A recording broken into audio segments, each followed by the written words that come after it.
여러분 안녕하십니까, 진성호입니다. 긴급 속보입니다.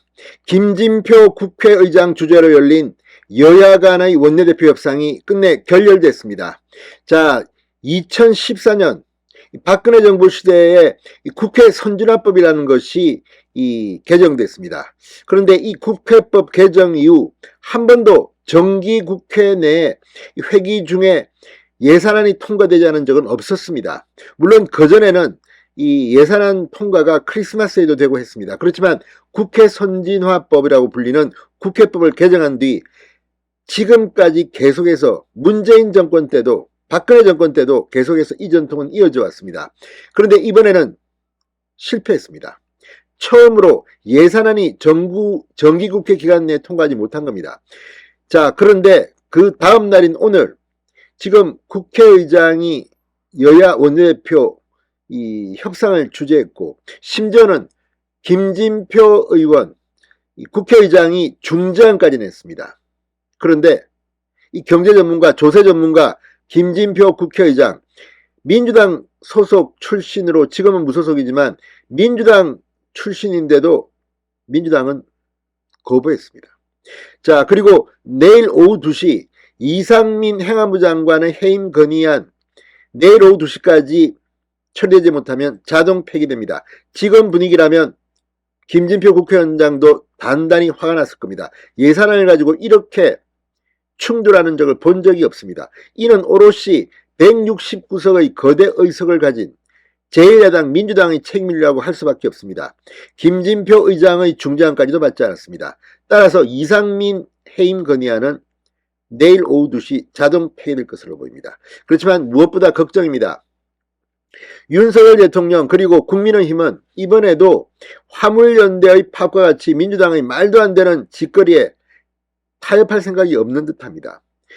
민주당 도대체 생각이 있는 사람들인지 생각이나 하는 사람들인지 모르겠습니다.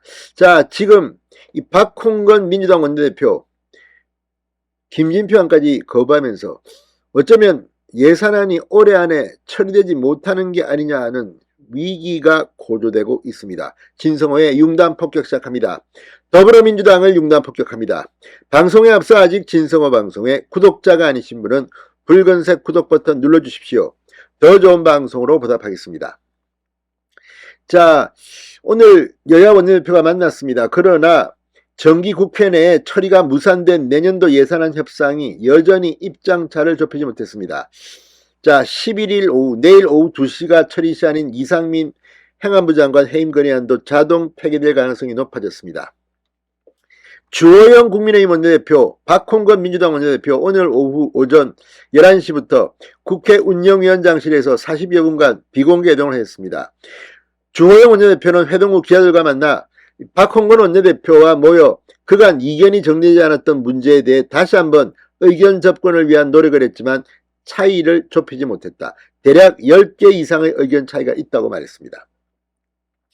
자, 지금 조세 전문가인 김진표 의장이 시행을 3년으로 늦추고 25%에서 22%로 낮추는 것을 23%나 24%로 해보라고 했는데 그것도 요지부동이다. 그래서 의견 접근을 보지 못한 데 헤어졌고 계속해서 회담은 하겠다고 했습니다. 그런데 박홍근 원내대표의 말 들어보면 상당히 힘들 것 같습니다.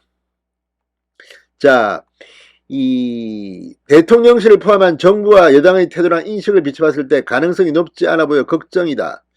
박홍근의 말입니다. 자, 근데 이걸 보면 지금 상황이 어떤 겁니까? 오늘 이 양금희 국민의힘 수석 대변인 논평을 통해 이렇게 말했습니다. 새 정부 기조의 사업에 대해서는 대선 불복을 연상케 하는 칼질을 해대고 이재명 대표 예산에 대해서는 정책의 효과에 의문이 있어도 수천억 정액을 주장한다. 포퓰리즘 정책으로 민주당 자신들이 생색만 낼 수 있다면 나라 곳간쯤은 거덜나도 상관없다는 식의 못된 심보가 국민의 민생 예산을 붙잡고 있다. 아니, 이저 대선 불복입니다. 정권이 바뀌었으면 윤석열 대통령의 국정 철학에 맞는 예산을 맞춰야 되는데 그것도 어느 정도지 완전히 다 없애버리고 통째로 날려버리고 이재명이 제의했다는 말도 안 되는 것들은 막 집어넣고 다수의 횡포가 아닐 수 없습니다.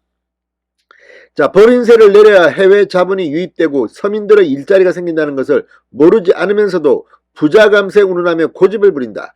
지난 정권에서 역행하는 법인세로 우리의 법인세 이 경쟁력이 2017년 27위에서 2022년 39위로 12단계나 추락했다는 스위스 국제경영개발대학원의 발표가 있었다. 이제라도 세계적 추세에 맞춰 법인 세율을 낮추고 기업의 경쟁력을 높여 실험하는 우리 경제에 활력을 북돋아줘야 한다고 말했습니다. 국회의장의 중재안도 정부가 양보한 감액 규모도 절대로 받을 수 없다는 민주당의 고집이 민생 예산의 발목을 잡고 있다. 자, 지금 가장 걱정하는 사람은 윤석열 대통령일 겁니다. 자, 화물연대의 저런 저질스러운 파업으로 해서 어떤 결과가 났는지 다 알 겁니다. 자, 민노총은 14일 2차 총파업 집회도 포기했습니다. 민주당 이런 식으로 가다가는 민주당이 아예 문 닫게 될지도 모릅니다. 정신 좀 차리기 바랍니다. 진성호의 융단 폭격이었습니다. 여러분 감사합니다.